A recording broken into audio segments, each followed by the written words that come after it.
Assalamualaikum warahmatullahi wabarakatuh. Bismillah, alhamdulillah, wassalatu wassalamu ala rasulillah wa ala alihi wa sahbihi wa mawalah, wala hawla wala quwata illa billah, amma ba'du. Teman-teman pemirsa, para netizen yang berbahagia, pada kesempatan kali ini saya ingin mengulas sedikit tentang Islam. Sebenarnya agama Islam itu mudah untuk diamalkan, mudah untuk dijalankan, mudah untuk dipelajari.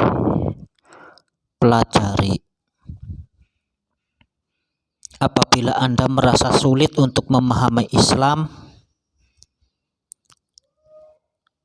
Anda cukup belajar kepada ulama yang ahli di dalam bidang keislaman, bukan ahli di dalam bidang kedokteran. Ada tingkatan-tingkatan agar kita bisa mengetahui atau bisa mengamalkan ajaran Islam. Yang pertama, Anda harus berguru kepada ulama yang berpemahaman penguasaan syariat yang mumpuni. Kalau taruhlah di desa-desa kita belajar kepada kiai, kepada guru ngaji, sedikit-sedikit demi sedikit nanti akan memahami. Kalau kita sudah memahami dasar-dasar Islam, kalau mau meningkatkan pemahaman Islam, ya kita lanjut ke studi yang lebih tinggi. Kalaupun toh sudah malas untuk belajar yang lebih tinggi, yang penting dasar-dasar keislaman itu sudah dimiliki, seperti bagaimana belajar wudhu, bagaimana belajar sholat, bagaimana belajar puasa. Nah, ini kita bisa belajar kepada para ulama di desa kita, pada para kiai, para ustadz. Nah, tidak perlu langsung kita mengambil hadis-hadis yang dibawakan oleh Nabi terlalu tinggi. Kita cukup belajar kepada ulama atau para kiai yang sudah terbiasa mengajar santri, murid-murid yang ada di desa. Jadi mudah sebenarnya mengamalkan ajaran Islam. Kalau toh Anda sudah belajar beberapa kali atau berkali-kali, tetap Anda tidak memahami dalam hal keislaman, yang penting Anda mau mengamalkan ajaran Islam, itu sudah termasuk orang yang berusaha untuk memahami Islam secara mendalam walaupun keterbatasan pemahaman. Jadi seharusnya bagi Anda yang ingin memahami agama Islam secara benar, ya melalui ulama. Itu dari tingkat dasar. Terus tingkat atas, kalau kita ingin masuk ke tentang amal budi atau adab-adab sopan santun di dalam agama Islam, ya kita belajar kepada ulama-ulama yang sering memberi contoh, sering memberi pelajaran tentang unggah-ungguh. Jadi sepandai apapun orang, kalau tidak punya unggah-ungguh, itu tidak akan bermanfaat. Tetapi apabila Anda punya unggah-ungguh tetapi tidak punya ilmu, ya sama saja, tidak ada manfaatnya, justru malah diperalat. Nah, kalau sudah memahami, baru kita jalankan sesuai dengan kemampuan. Menjalankan Islam itu tidak harus seluruhnya diamalkan. Tidak harus seluruh ajaran Islam itu diamalkan, cukup yang bisa saja, yang mampu saja, yang mungkin bisa dilaksanakan saja, tidak harus semuanya. Tetapi apabila meninggalkan larangan itu harus sekuat tenaga. Nah, dan yang perlu diingat bahwa bagi Anda yang memeluk agama Islam itu tidak pantas dan tidak patut dan tidak perlu untuk mengkafir-kafirkan orang-orang yang tidak sependapat dengan Anda, itu tidak perlu. Karena mengkafirkan seseorang atau mengislamkan seseorang itu bukan hak Anda. Anda sekarang bisa mengkafir-kafirkan orang, bisa jadi nanti sore Anda yang kafir. Sekarang Anda murtadkan seseorang, bisa saja nanti sore kalian yang murtad sendiri. Nah, tidak perlu saklek dalam memahami Islam. Tidak harus memahami Islam yang sesuai dengan pada zaman Nabi, karena kondisinya berbeda. Islam zaman Nabi dengan Islam sekarang. Islam zaman Nabi itu kebanyakan orang itu hanya manut saja, dan tentang imajinasi, tentang pemikiran itu belum bisa berkata apa-apa, sehingga manut saja. Apa yang dilakukan Nabi yaitu itu dulu. Kalau sekarang tidak bisa, Anda harus berpikir. Kalau bagi orang yang memang awam sekali tentang Islam lah, baru praktek seperti yang dilakukan oleh Nabi perlu dilakukan. Contoh, sholatlah seperti kamu sholatlah, sholatlah kalian seperti aku sholat. Nah, ini metode Nabi, karena pada waktu dulu itu sahabat itu tidak ada yang tidak tahu bagaimana caranya sholat. Kalau sekarang sudah tahu, tidak perlu sesuai dengan aturan Nabi.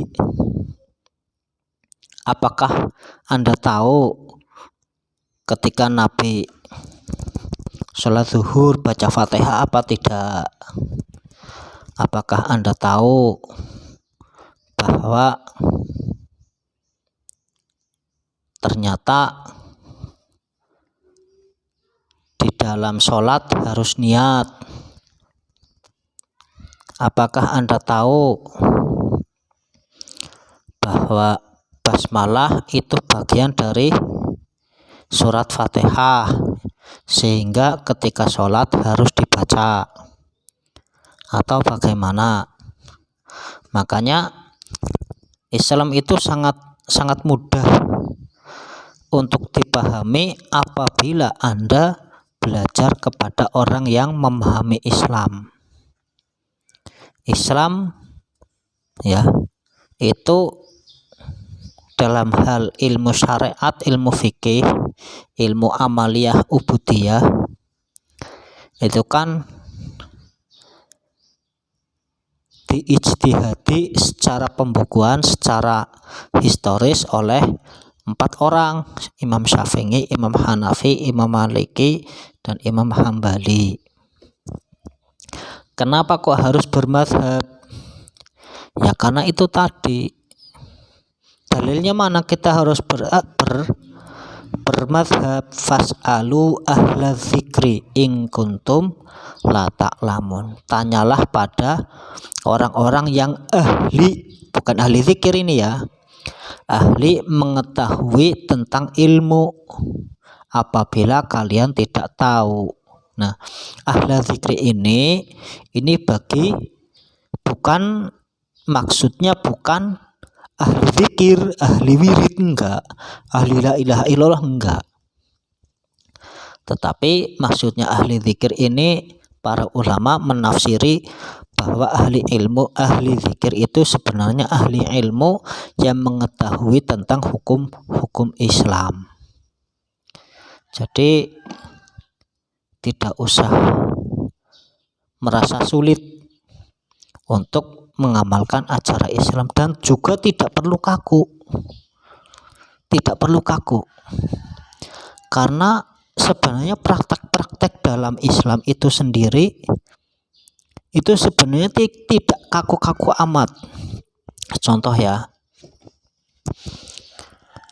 kalian sholat, nah salah satu rukun sholat Anda harus berdiri,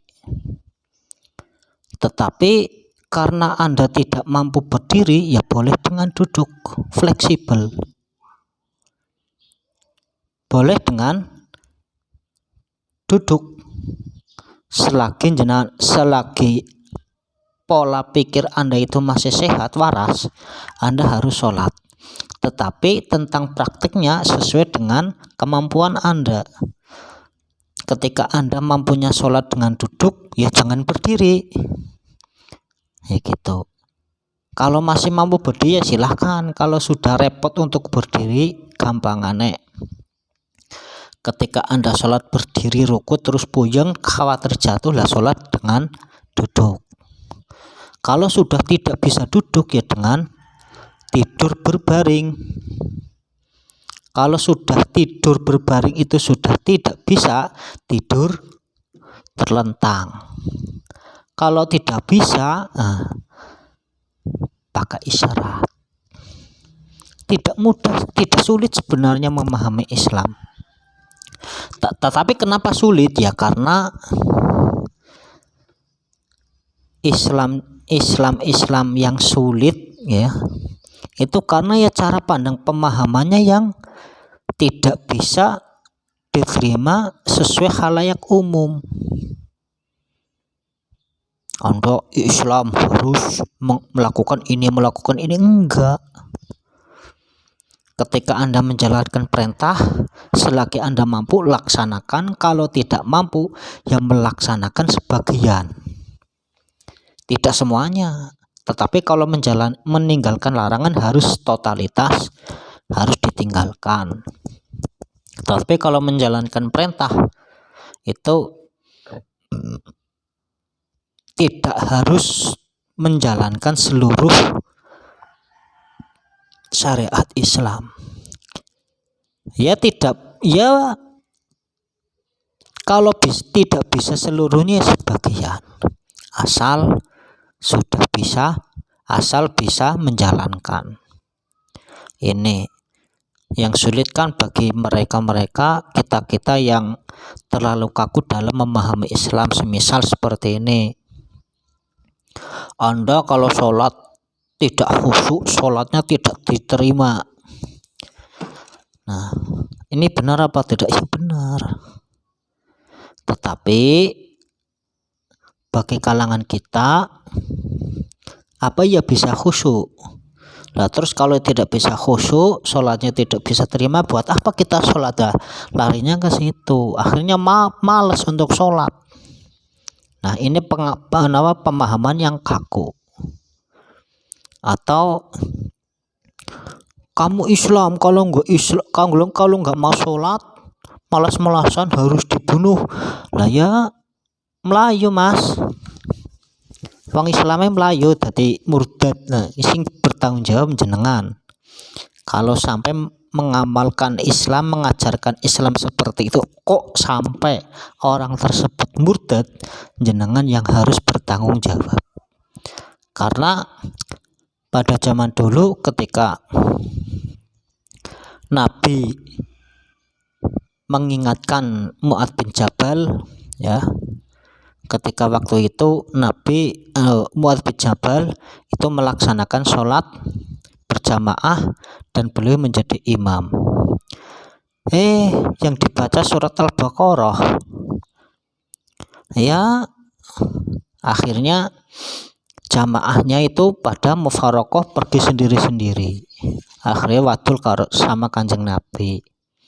Kanjeng Nabi, jamaah saya ini mufarokoh sendiri-sendiri. Ya, Kanjeng Nabi bijaksana lah. Kenapa kok sampai lari sendiri-sendiri? Ya, suratnya Al-Baqarah yo memper. Makanya yasiru wala tu'asiru, permudahkanlah dalam urusan Islam dan jangan dipersulit. Nah, yang bisa mempermudah tapi tidak cara istilah itu menggampangkan nih. Menggampangkan ini maksudnya cara bahasa Indonesia, bahasa Jawane itu gegampang. Cara ini meremehkan hal yang mudah. Nah, kalau meremehkan sih urusan penghinaan. Nah, bagi para ulama yang mempunyai ilmu linuwih, ilmunya yang luas, maka beliau akan mengajarkan Islam sesuai dengan pemahaman para pengikutnya, bukan pemahaman dia. Kalau pemahaman ulama itu ya nanti pengikutnya nggak bisa mengamalkan, malah repot. Jadi para ulama yang ilmunya tinggi itu justru lebih bijaksana daripada ulama-ulama yang ilmunya sedikit. Demikian yang bisa saya sampaikan. Wassalamualaikum warahmatullahi wabarakatuh.